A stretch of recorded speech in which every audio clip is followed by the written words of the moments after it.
suis en compagnie de Renée-Paul Beaune. Elle est pédagogue, elle est animatrice, conférencière aussi maintenant. Éventuellement. Tu peux rencontrer des groupes, Oui. puis parler. S'il y a des groupes qui veulent entendre parler un peu davantage de cette approche qui fait de la place à l'étincelle de la personne qui est devant nous.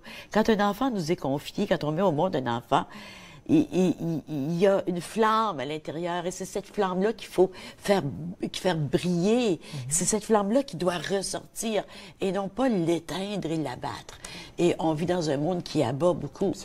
Toi, dis-moi, comment t'en es arrivé à prendre conscience de ces choses, de cette réalité? Je pourrais parler de mon cheminement personnel. Mais je vais avancer un petit peu dans le temps. Et il y a à peu près, il y a 3 ans, lorsque j'ai décidé de prendre un congé sabbatique, je me suis permise aussi de allumer, encore une fois, cette flamme, cette créativité en moi, cette énergie créative. Alors, je me suis permise de participer à une retraite d'art visuel dans la région de Perth. C'est un 3 jours et c'est là où j'ai fait la connaissance de l'artiste en moi.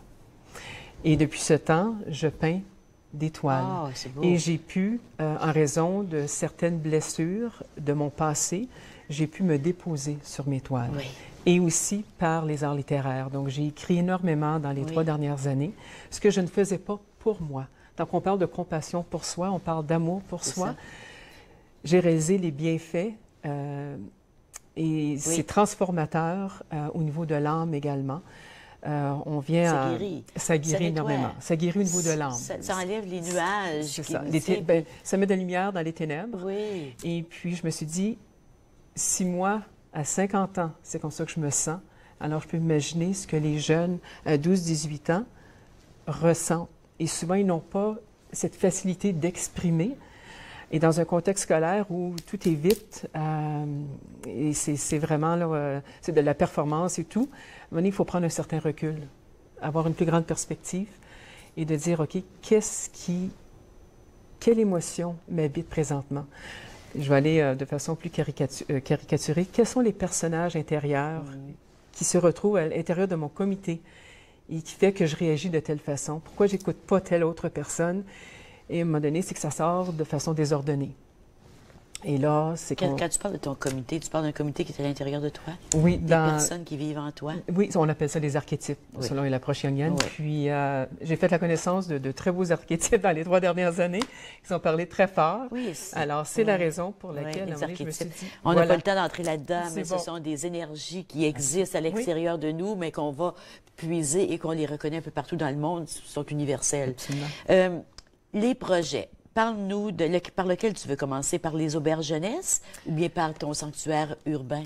Je peux commencer par l'auberge jeunesse lors de ces retrouvées. Au tout début, lorsque je suis sortie au niveau de l'éducation, j'ai réalisé qu'il y avait certaines carences, soit que les services étaient... il y avait un contingentement des services où, à un moment donné, les services n'existaient pas en français, c'était service bilingue et ainsi de suite.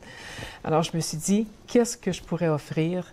Et là, j'étais seule à ce moment-là par rapport aux auberges. Alors, c'était d'implanter un genre de carrefour où il y avait concertation, collaboration des différents ministères, des organismes qui existaient déjà, à savoir peaufiner davantage les services, aligner davantage pour que le jeune n'ait pas à se déplacer à l'extérieur, mais de pouvoir recevoir les services dans un centre, ce qu'ils appellent en anglais un hub.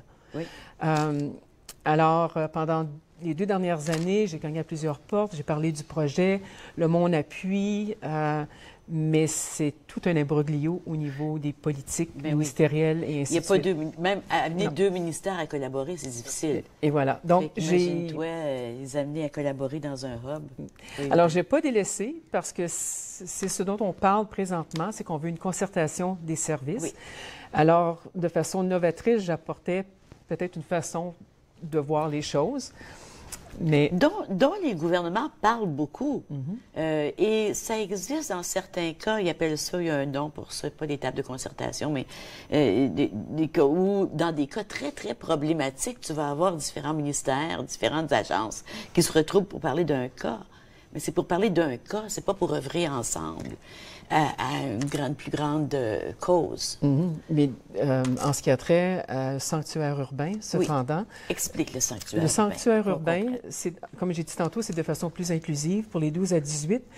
Mais j'ai l'impression qu'avec Patrick Chevalier, qui est mon collègue de parcours, nous nous sommes rencontrés justement à l'Institut du développement de la personne à Knowlton, dont la fondatrice est Annie Marquier, à l'intérieur duquel on retrouve un atelier d'éveil. Donc, c'est un genre de voyage initiatique qui nous permet ensuite d'accéder à d'autres ateliers. C'est un peu le même principe, mais là, on marie nos expériences personnelles, professionnelles, et moi, en tant que pédagogue, au niveau de l'animation, c'est ce qu'on veut offrir aux jeunes. C'est vraiment de nourrir tout ce qui est santé mentale et émotionnelle.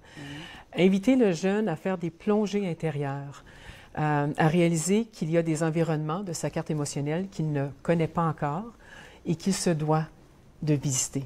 Et ce qui va l'aider à développer des outils, des habiletés, que ce soit au niveau de l'estime de soi, la confiance en soi, redonner le pouvoir à l'enfant intérieur. Oui.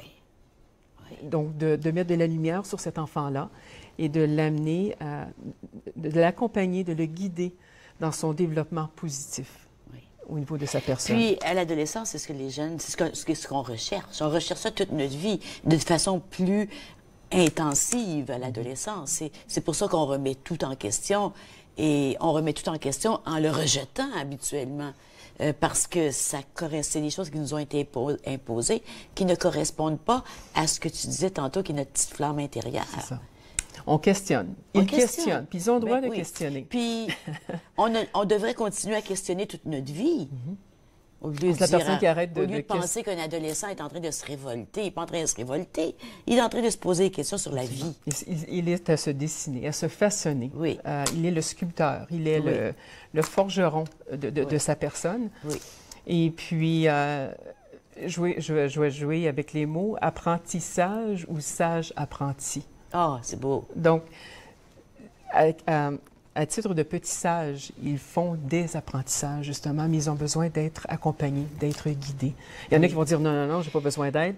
Dans ce temps-là, alors, c'est pour quand le sanctuaire urbain? J'ose espérer que c'est dans la prochaine année. Ça va être un endroit physique? On aimerait pouvoir trouver un endroit comme tel. Question de sortir des murs scolaires et d'avoir un lieu plus chaleureux. Oui, c'est pas quelque chose qui est inscrit dans le système, c'est quelque chose à l'extérieur. À l'extérieur. Et puis, dès le mois de mai, il y aura certes des ateliers dans le domaine du journal créatif. Les jeunes adorent ça. Regarde les ateliers de philosophie donnés par Frédéric Lenoir. Et voilà. Et puis, c'est tellement populaire en France, et puis ça a été populaire à Montréal. C'est ça, en France, au Québec, mais ici maintenant. Notre terre franco-ontarienne, c'est le temps. Oui, c'est notre tour. On est capable. Absolument. On fait des choses bien plus difficiles que ça. Donc, on est capable de retourner à l'intérieur et de donner naissance à qui on est. Oui. Donc, merci beaucoup, pas Marie-Paul. Voyons, René-Paul. J'ai toujours pour dire Marie-Paul. Merci beaucoup. Bonne chance. Et tu vas revenir nous en parler. Absolument. Pour qu'on puisse savoir comment ça évolue et qu'on puisse continuer à entourer ton beau projet de plein d'énergie, plein de lumière. Excellent. Je vous remercie. On s'en va à la pause. Au retour, je m'entretiens avec Dorine Drolet.